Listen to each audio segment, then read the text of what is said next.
Well, an update to a story that captivated the country for years. Gypsy Rose Blanchard released from prison today after serving nearly 8 years of a 10-year prison sentence in connection to the death of her abusive mother.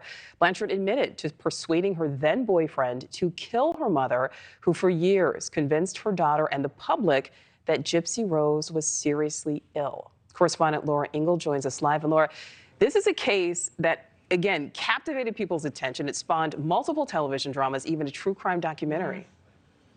That's right. And it was a story that also gave us a lot of true crime podcasts and a lot of chatter in the true crime circles. And now today has a new chapter when Gypsy Rose Blanchard walked out of prison at 3:30 a.m., basically in the middle of the night in Missouri, as a free woman after years of abuse at the hands of her mother, as you mentioned, and over 7 years behind bars for plotting to kill her.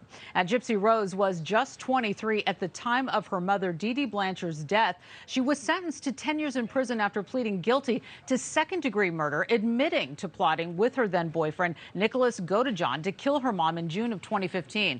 Blanchard suffered from Munchausen by proxy, which is a mental disorder when someone fabricates illnesses or causes injury to someone for sympathy or attention. Gypsy Rose said her mother had convinced everyone she was terminally ill with the mind of a 7-year-old child, suffered from muscular dystrophy, leukemia, and other ailments. Doctors eventually determined she was never ill. And Gypsy Rose told People magazine she is not proud of what she did and she, quote, regrets it every single day. Blanchard's attorney says as part of her parole, Gypsy will be allowed to leave Missouri and live in Louisiana with her husband, Ryan Scott Anderson, whom she married while she was in prison. Her father and stepmother have been helping to set up a new life for her upon her release. Christy Blanchard spoke with Ashley Banfield last week about their plans.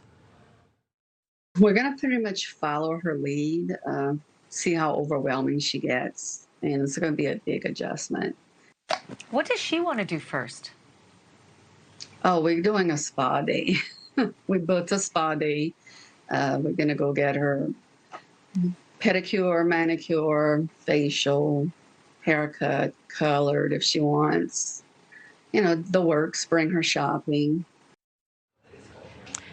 And in an interview, she said if she had a chance to redo everything, she would go back to when she was a child and tell her aunts and uncles that she was not sick and would tell them, quote, "Mommy makes me sick," and said her mother was a sick woman and didn't deserve what happened to her. And we're now starting to see, Nichole, some photos. Some of the paparazzi have been able to track her down. So we'll try and bring those to you a little bit later today. All right, Laura Ingle live for us. Thank you. Thank you for watching. Go to newsnationnow.com to find News Nation on your television provider. And don't forget to click the red subscribe button below to get more of News Nation's fact-driven, unbiased coverage.